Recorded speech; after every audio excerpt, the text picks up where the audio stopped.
Certainly in the longer term, that is the prospect.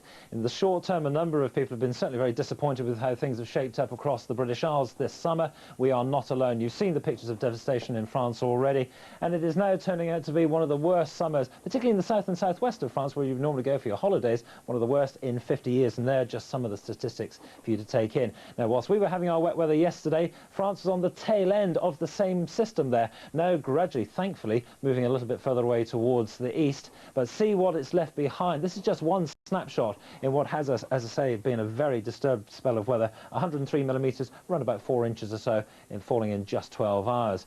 Now, thankfully, much of that disturbed weather heading a little bit further towards the east, drier and finer conditions across the western Mediterranean, Iberia, much of Scandinavia, and across western France as well. Let me take you from those clear skies back up along the trail where we saw all that wet weather yesterday. That is still lingering across the northern parts of Scotland. You'll also notice we're bringing another band of cloud in from the west as well. Now, that's Wednesday's wet weather, and once that's out the way, it looks as though, as I was saying to Anna a moment ago, things are going to turn drier, brighter and finer across many parts of the British Isles.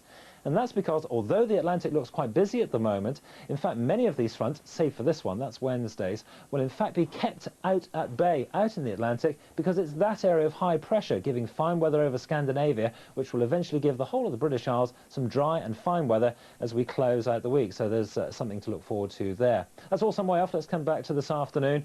We are seeing a fair amount of dry and fine weather across many parts of the British Isles. The last of that cloud and rain still to get away from the north of Scotland, and there is just the chance of a shower down in the far southeast as well. Later on, we will see the first signs of that band of cloud getting into the far southwestern quarter of the British Isles. A little bit of rain perhaps by dusk. Temperatures reflecting that increase in sunshine, around about 20 or 21 at best. Overnight, we bring that band of cloud and rain into the western side of the British Isles. Underneath that, the temperatures will stay in double figures, but further towards the east, well, clearer skies, a little bit of mist and fog, and I think we'll see single figures there. So a rather dull start, bits and pieces of rain across the western side of the British Isles, somewhat a brighter prospect further east, and then as the day progresses, I think we'll brighten things up from the south, leaving that rain across the far north. And the temperatures, again, just a little bit up.